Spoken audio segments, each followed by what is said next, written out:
Hey guys, welcome back to another episode of Gripping Talk. Today we have a very special guest, bodybuilding royalty, Ryan Mackins here. We met Ryan a couple of years ago at the Liverpool Fit Expo, and we were pretty blown away really by just how humble and interested in grip he was. So just introduce yourself. Yeah, so I'm Ryan Mackins. I am 36 years old. I've been bodybuilding for, it's actually my 9-year anniversary in 1 month. I've been training for 18 years. I was just saying a moment ago as well, my background actually was like, it originally started out like with strength sports. So in particular like strongman, powerlifting, that kind of thing. So yeah, I kind of wanted to do that, but I feel like my body didn't necessarily agree with that. So bodybuilding became the main thing, and 9 years ago I started competing. I became a pro in 2022 for the PCA organisation. I've now started arm wrestling, where we met each other again, which was quite cool. But yeah, so grip and strength stuff has just always been something that's just been of interest for me, probably even predating bodybuilding. Yeah, I feel like that's sort of how everyone gets into it, sort of, you know, you're 18, 19, you're looking to just get into the gym, everyone wants to sort of lift as much weight as they can. And it feels like strongman's sort of the natural thing that everyone kind of gets into. It's an ironic one because it started out like I thought, well, I want to be strong, but I also want girls to like me. And so I wanted to have abs, and I wanted to, but then here's the irony. The irony is girls don't give a shit. Like the only people that care are other guys. So yeah, I quickly realised that girls don't care. And I just had a load of guys saying, wow, nice muscles. So yeah. But no, it definitely started out like wanting to bench the most in the gym. I think that was the kind of thing, for sure. So what made you sort of go into bodybuilding, and how did you sort of grow such a passion for it? I think the passion's always been there. The passion's always been there. As I say, I know I kind of poked fun saying about how I wanted girls to like me, but I think actually maybe it's ego, I don't know. I just wanted to be the best. I wanted to be the best in my gym. Then I wanted to be the best in my city. Then like whether or not I am is another story, but like that was always the thought process. I just really desired to be the best at what I did.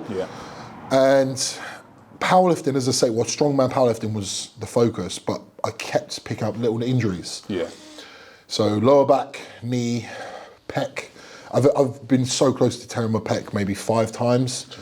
And just every time you think, should I carry on? Should I, you know? So I think just those niggling injuries ended up making me, it sort of made the decision for me. Bodybuilding, as much as it's like, you know, hard, the training's incredibly tough, but it's very different, right? I don't panic. If I know I've got a bodybuilding session with no like huge movement in there, I'm not worried before. Whereas if I know I've got a heavy dead, heavy bench, heavy squat, there's that anxiety before the session, right? But knowing that I've only got like pump stuff, so which sounds like a bit of a cop out, but I think I was just doing what I knew my body could handle. Bodybuilding takes a lot of dedication, and sort of for me, who's not experienced at all in bodybuilding, you look and there's so many different types of physique.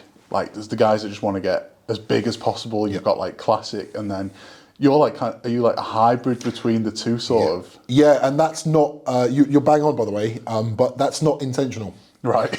I'm trying to be as big as I can, and this is where I land. And it's largely dependent on it. Well, there's a few things, but I would say it's largely dependent on your genetics, number one. But in particular, your height.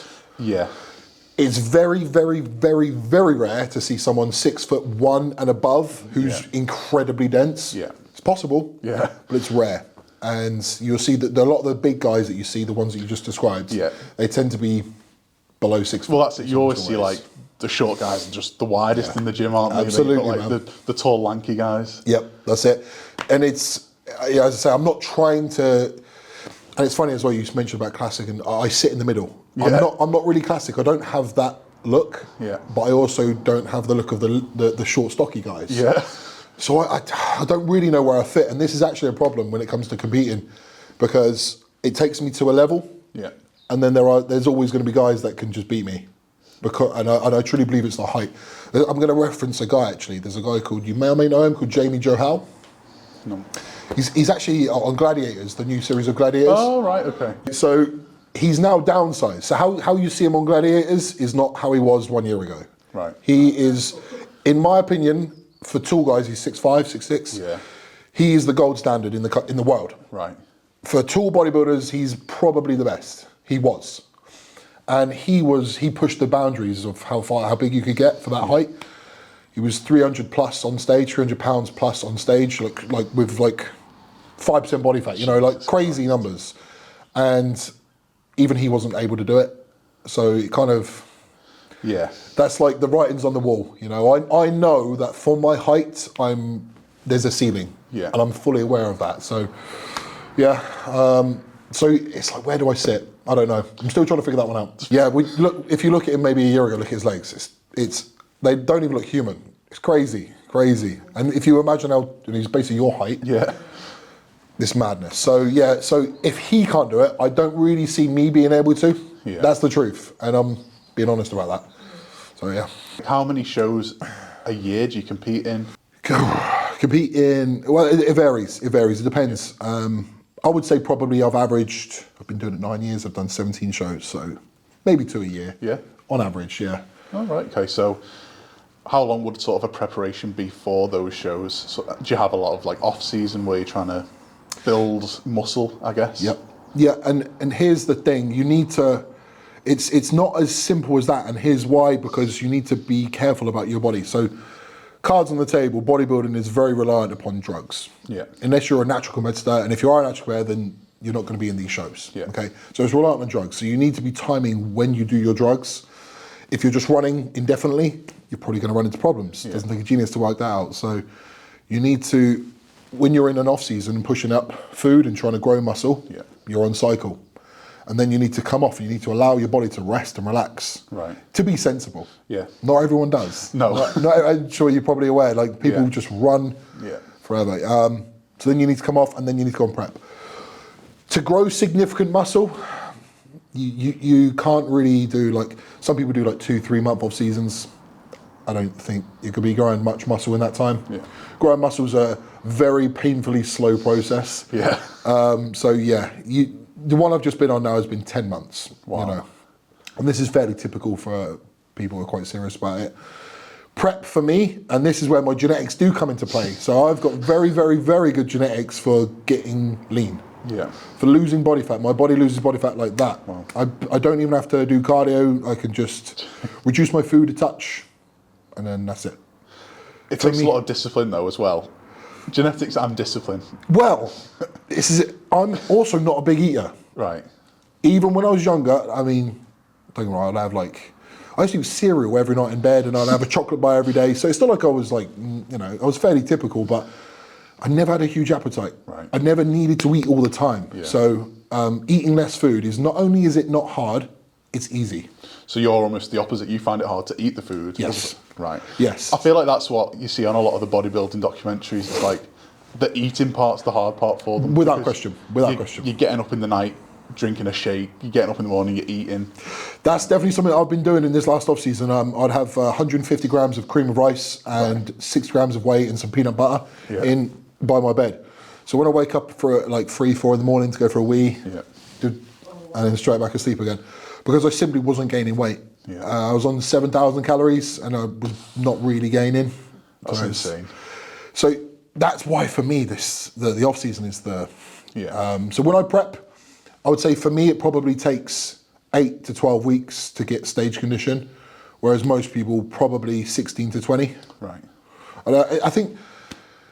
I don't know, like I'll openly admit when my genetics are not favourable, i.e. being tall, i.e. growing muscle, but genetically for getting lean, I've got very good genetics. I just have, I don't know what it is, I don't know, just is what it is. And for reference, I went on stage March last year, I was with a guy who weighed in at 130 on stage, another guy 125, big boys. I was 117, 118, and the guy who won was 105. Yeah. He was shorter, more compact, more complete. So he beat all of us. He was the smallest by quite a distance, but beat us all. And it just gives you an idea. Yeah. Bodybuilding is an illusion. It is an illusion. It really is. People would be foolish to think that it's the size that wins. It's not. It's the perceived size. Did you ever do any Do you do any like grip training in the gym? So no, but when you, let me rephrase that. I kind of do, because I purposely don't wear straps. Right. I have done of late because of arm wrestling, funny enough. Yeah. Because I can't grip anymore, which is the irony, right? Yeah.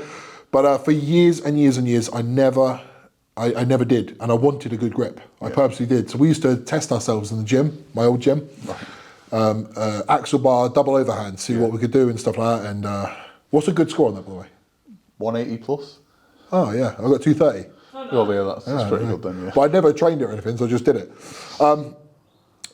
And here's another thing. I don't know. I may have told you already. I lost the tip of my finger, so I just put up the camera. My middle finger is gone. Has it got a nail now? Yeah. I swear when we saw it last, it didn't have a nail. It might not have. You know, it grew the nail. The doctor told me the nail's gone. So yeah, what it was, I was squatting and the safety bars, and there was a record in my gym. How many times can you do 220 kilos to squat? Yeah. And the record was like 17, and I was like, well, I can definitely beat that. So I went to go and beat it, but I was wrapped instead of sleeves. Right. And when you wrap your knees, it's like, it cuts the blood off quite a lot. So I was doing that, and I got 17 straight off, and I thought, I've got 20. I can almost showboat this, because it actually didn't feel too hard. And I went down, and power had just switched off, and I fell forwards without realising it was completely like out of the blue, and it just yanked the end of my finger off. So my finger was on the floor. My friend picked it up. Bless him. Yeah, and we put it on ice, drove to the hospital. Here's the mad thing, this is such a strange sentence. The doctor threw my finger in the bin, and I thought that was so mad. They looked at my finger and they said, unfortunately, we're not going to be able to do anything with this. In the bin, and I was like, well, do you know what? He made a joke. He said, I hope you weren't attached to it. I was like, I'll slap you, fucking. Oh my God. Yeah, so the end of my finger was, and I thought, this is mad. They said, you've got no nail anymore, and blah, blah, blah. The nail grew back, but I will be honest, this hand is now compromised, like the grip. Because right on the tip, right? Yeah. With grip, this really helps. So now my gripping hand is this. Yeah. But I'm right-handed, so, yeah. Any other injuries? Or have you been, it seems like you've been really sort of competitive but sensible. Yeah. Nothing. Right, here's one. It's not even related to bodybuilding. I was streaking. Here we So go. back in the day, I used to go out quite a lot, and I wasn't taking bodybuilding as seriously. And I was doing drink and drugs and whatnot, and it was like 7 in the morning, and we wanted to streak. I don't know why we did, but there was a group of lads, and we were like, let's do it. Yeah. And the girls that we were with were filming us, and we all linked arms like this, and we ran. And as I went to slide forwards, I spiral fractured my fibula. So I put my foot down to like push off. I literally, like, it was audible. It was like, and I was like, oh shit. So for probably a year and a half, leg training was affected. Yeah. But that was 10 years ago. Wow. Give or take. Yeah. So yeah, that was the only really bad one. Other than that, was that like, maybe that was the turning point when you were like, right, I'm gonna be sensible now. Should probably sort it out. It wasn't. I was still a bit of a knobhead for a few years, but yeah, that was very embarrassing. So yeah, no, other than that, I've been fairly lucky. It's just small stuff, you know, like I've got a little bit of knee pain, a few near pec tears, as I mentioned before, but nothing too bad. Which is touch wood, I guess. Yeah. So how long is left in bodybuilding? Again, I'll go back to the drugs thing. And it just been cards on the table, like, I'm not glorifying this. I'm really, really not glorifying it. And I say it with a smile on my face, so I'm trying to be jovial, but it's serious. I abused my body when I was younger, doing recreational drugs. And then I went into bodybuilding, doing performance enhancing drugs.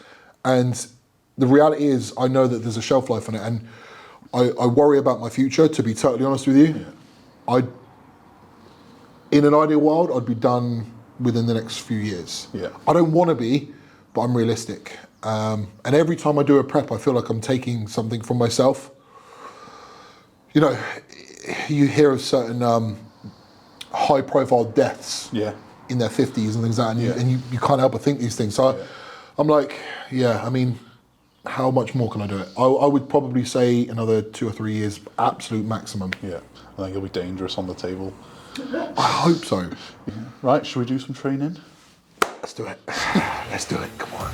All right, guys, so we are gonna test out Ryan's strength on the Rolling Thunder, a pretty standard lift across the grip universe. I think he's definitely gonna crack over 100 kilos, but we'll see. So we'll just have a crack, we'll work our way up and see what we can get to. I'm already thinking about what excuses I can use. I don't know what I need to say already. It's all it's the arm wrestling match. Oh, that's what it is, yeah.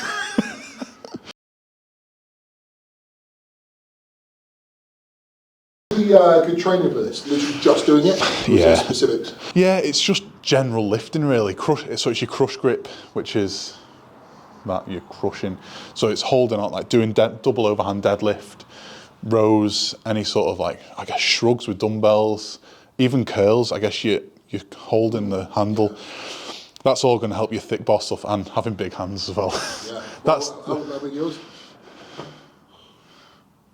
Very similar, eh? Yeah, very similar.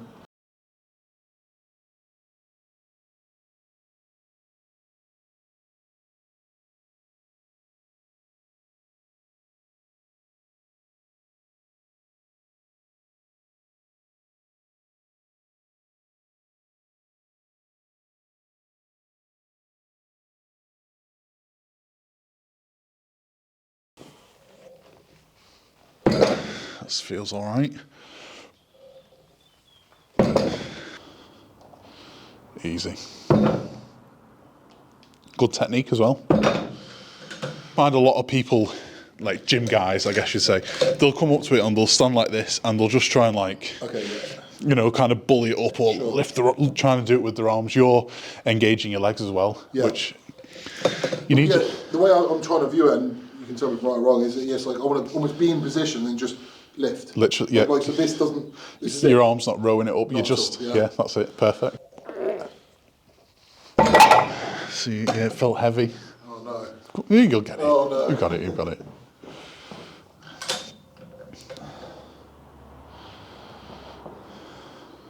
Come on. Yes. That's good.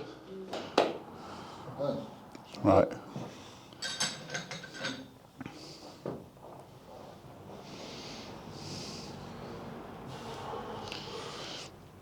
Go on.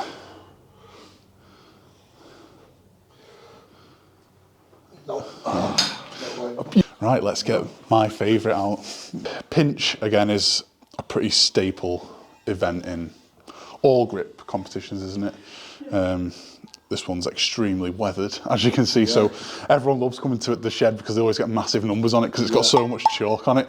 Compare it to like this one, which is, you know, you get a lot more, but pinch is all about it's your thumb and your finger strength. I'll show you how to sort of as much contact as possible, right? Yeah, see, you're a proper like closet grip nerd. We start with my thumb on the back, and then I'll try and wrap my hand over as tight as I can. See how like there's not much gap there. And then try and get my fingers so they're kind of central to the block, but tight together. Yours are really spaced out. You want it to be like a paddle, I guess. So you're working as like one complete unit, kind of. Yeah. Give it a whirl.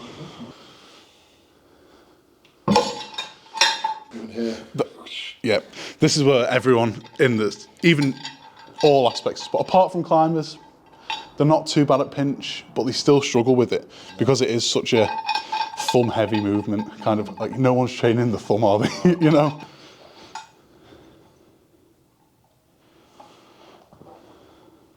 Nice. That's good. Very good. Have you mentioned about, you know, cracking your fingers? I mean, when I'm getting real deep into it, my actual technique for pinch is like really hardcore. So I'll get my lats into it as well, and I'll kind of just like that. Does it matter how fast you go? No. You just have to touch that. Yeah, just touch it. And when I'm kind of I feel like I'm coiling up a bit. Yeah. Yeah. Do you feel there's benefit of going fast? Yeah, there is. definitely. Okay, right. Yeah. But you just look a bit like, you know. Yeah.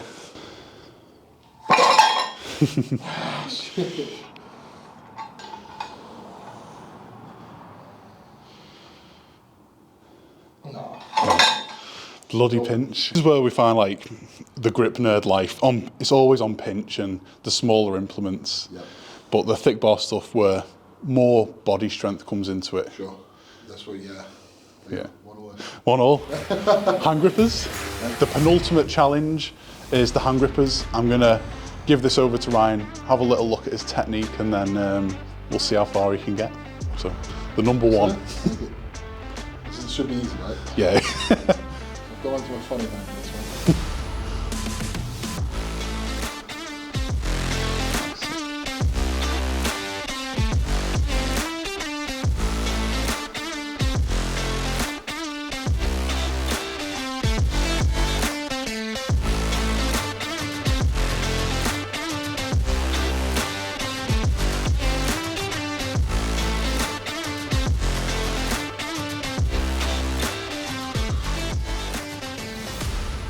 No, Not today. yeah. Tired out. Tired out. Nowhere near. Yeah. Nowhere near. Good effort though. A big jump. Yeah, it is. Can you show me? I'll have a go. What did you do? Ease. Yeah, God. That's the 5. That was the 5. This is the 6. I'll have a crack at it. Yeah, yeah. Yeah. Yeah, easy. Oh, God. Last test. While you're tired out now from hand grippers, the dynamometer. Yep. Oh, that's good. 92. Bang on. Hey, that's really good. You're top. Am I? You beat Becca. Becca got 91.85. She'll be absolutely fuming.